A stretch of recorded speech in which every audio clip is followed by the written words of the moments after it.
काफी लंबी चल सकती है, क्योंकि सांप्रदायिकता, भ्रष्टाचार और काफी सारी चीजें यहाँ पर जो है शांता जी बता रहे हैं। लेकिन वो कह रहे हैं कि सनातन का जो है बीजेपी यहाँ पर इस्तेमाल कर रही, तो कैसे इस्तेमाल कर रही? दूसरी बात, विकास के लिए उनका ये कहना है कि विकास नहीं हुआ है। तो आप जिस तरीके से आप बोल रहे हैं कि मोदी जी के जो 10 साल का जो अभी तो मोदी 2.0 जो है चल रहा है, तो विकास की कुछ गाथाएं जरूर आप बताएं।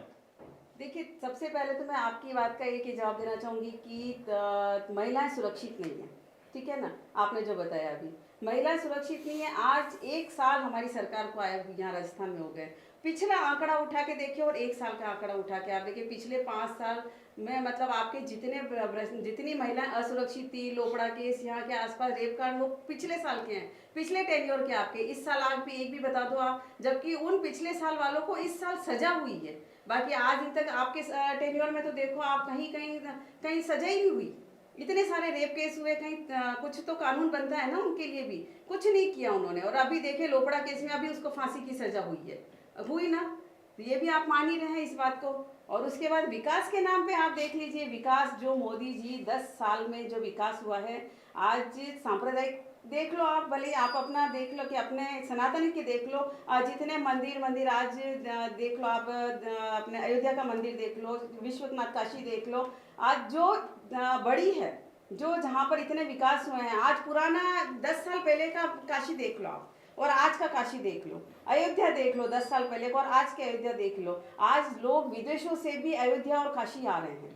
क्यों आ रहे हैं? क्योंकि विकास हो रहा है यहाँ पर, इतनी सफाई, इतना सब कुछ। आज नितिन गडकरी जी ने जो हमारी रोड का विस्तार किया है, वो कोई इससे पहले हुआ क्या? आप एक बात बताइए, कितने कनेक्शन जुड़ गए हैं। आज आज हाईवेज देखो आप, कितना विकास हुआ। और क्या विकास चाहिए आपको 10 साल में? हालांकि अयोध्या को लेकर तो बीजेपी कांग्रेस ने जो है काफी सवाल पूर्व में भी उठाए थे। शांता जी, आप जरूर इस बात से तारुफ रखेंगे कि अयोध्या में जिस तरीके से जो है प्राण प्रतिष्ठा हुई थी, तब भी यहाँ पर जो है कांग्रेस ने काफी यहाँ पर सवाल उठाए, तो ये कहा था कि क्या राम सिर्फ जो है बीजेपी के हैं?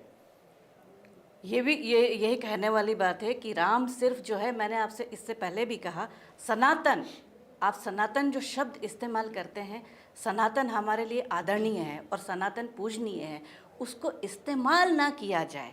मेरी आपसे लेकिन ये आपके आला कमान इस चीज को कब समझेंगे? आखिर जिस तरीके से जो है महाराष्ट्र का जो चुनाव है, कि अगर वहां पर बाला साहब ठाकरे की जिस तरीके से जो एक सोच थी हिंदुत्व को लेकर, उससे इतर जाकर जब उद्धव ठाकरे ने जो है समर्थन दिया है यहाँ पर, तो आप इसका हश्र इस वक्त यहाँ देख पा रहे होंगे स्क्रीन पर कि 222 पर महायुति है और एमबीए महाविकास आघाड़ी वो पिछाड़ी हो चुका है। यहाँ पर 57 सीट पर ही यहाँ पर इस वक्त वो कर रहा है। तो जिस तरीके से आप यहाँ बता रहे हैं कि सनातन को जो है हमें यूज नहीं करना है, लेकिन अगर आप सनातन की इतनी बात मुझे बता रहे हैं, तो आखिर जो कांग्रेस का आला कमान है वो इस चीज पर जो है कभी कोई बात खुलकर यहाँ पर नहीं करता है। हमेशा जो है सिर्फ यही बात सामने आती है कि बीजेपी जो है धर्म की राजनीति यहाँ पर करती है। तो क्या धर्म की बात करना गलत है?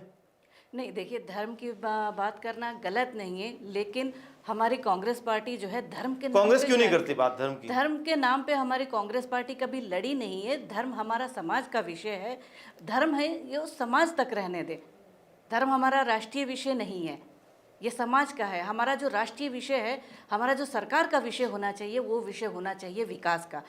आप बेरोजगारी पे बात करें, आप महंगाई पे बात करें, और अगर आप विकास की बात करते हैं, तो विकास की बात करते हैं तो आज हिंदुस्तान जो जितना डेवलपमेंट हिंदुस्तान में 2014 तक आपको जो दिया है, वो कांग्रेस का ही दिया हुआ है। आज आप जिस टेक्नोलॉजी पे अपना प्रचार प्रसार किया है, ये हमारे राजीव गांधी जी की ही देन है, हमारे कांग्रेस की ही देन है। अगर ये टेक्नोलॉजी ना होती तो आज राहुल जी की क्या क्या देन है? चलिए, राहुल जी की क्या क्या देन है?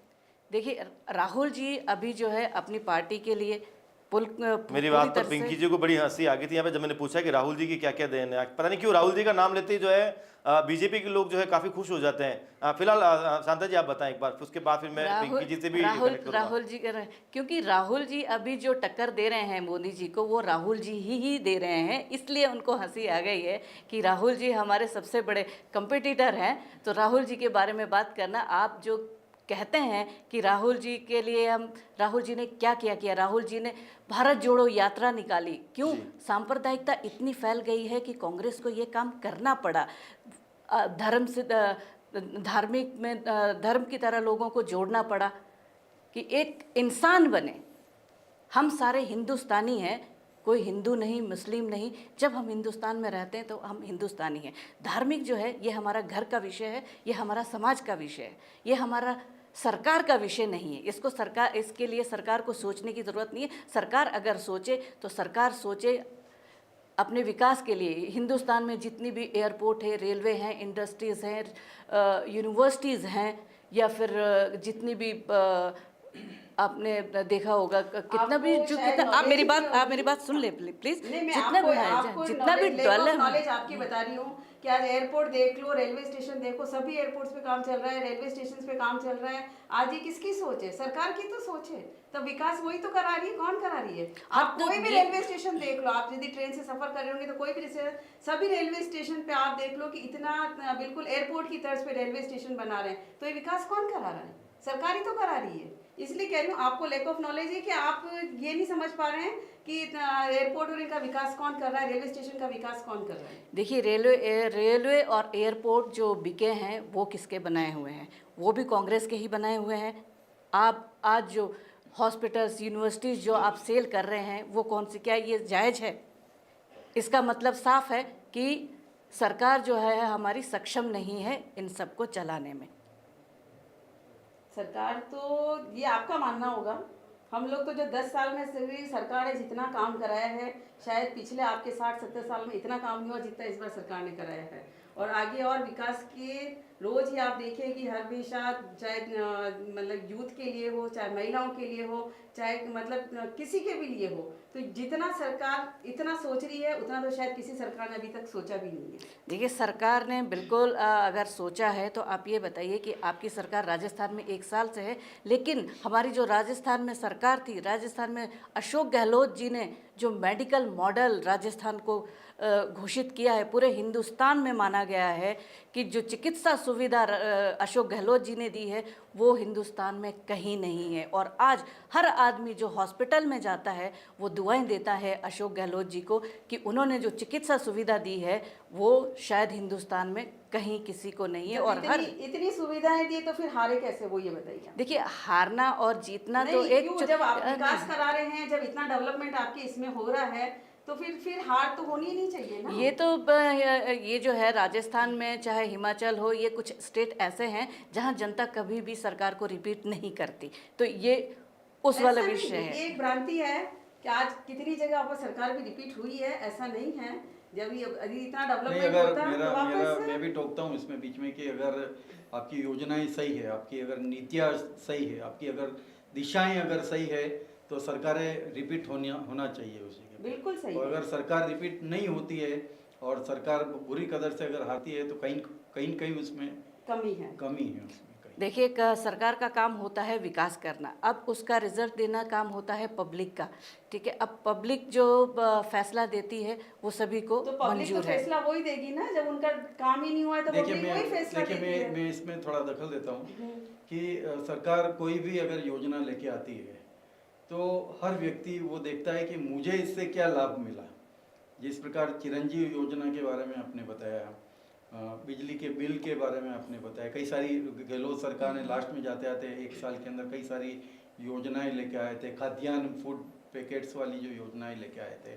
तो मैंने उसके अंदर कवरेज किया था और कई लोगों से मैंने पूछा, जो लाभार्थी थे उससे और जो लाभार्थी नहीं थे, तो जो कैंप जो उस समय लग रहे थे महंगाई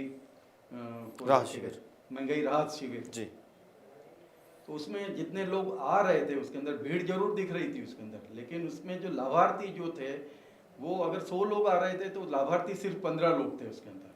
क्योंकि सरकार ने एक उसमें वर्गीकरण कर दिया था कि किस व्यक्ति को इसका लाभ मिलेगा।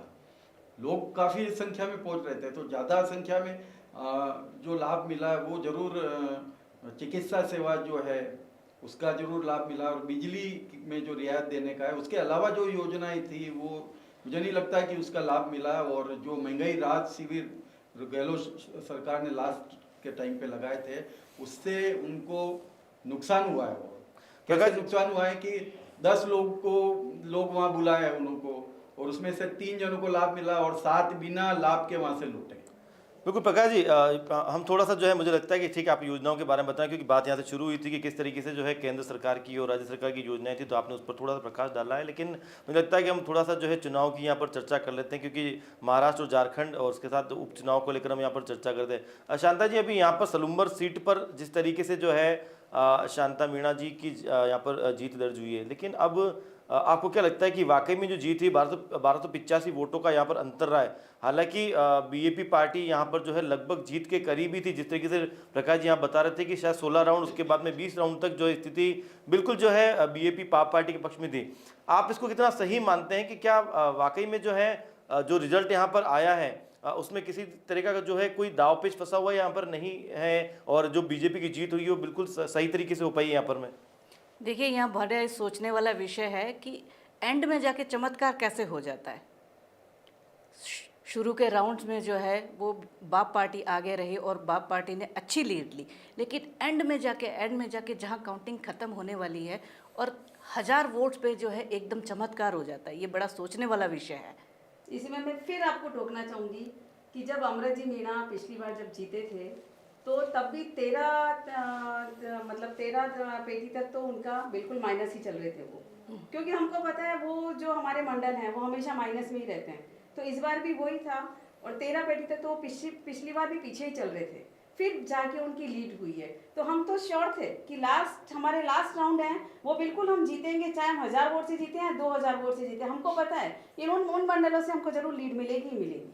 शांता जी, यहाँ पर आपको मैं एक चीज़ बताना चाहूँगा कि जिस तरीके से पिछले चुनाव में जब यहाँ पर आप देखें कि कांग्रेस ने गठबंधन किया था बीएपी पार्टी के साथ में, यानी बाप पार्टी के साथ में, और यहाँ पर राजकुमार राउत सांसद बने थे, लेकिन उसके बाद में कांग्रेस के ही नेताओं का बयान आता है, इवन जो है कुछ राजकुमार राउत ने भी ये कहा है कि इस बार, यानी कि अब जो चुनाव यहाँ पर उपचुनाव हुए, तो उन्होंने ये भी कहा है कि इस बार तो हम कांग्रेस की जमानत यहाँ पर जब्त कर देंगे। इस बार उन्होंने गठबंधन यहाँ पर दोनों सीटों पर नहीं किया, क्योंकि उन्होंने साफ कह दिया था कि सलुम्बर और जो 84 की सीट है उसको बिल्कुल फ्री छोड़ दिया जाए। हालांकि वो यहाँ पर इस बार हार चुके हैं, तो क्या कांग्रेस ने खुद उनके साथ गठबंधन करके कहीं अपने पैर पर कुल्हाड़ी तो नहीं मारी थी? क्योंकि अब कांग्रेस कहीं पर भी बिना किसी गठबंधन के खड़ी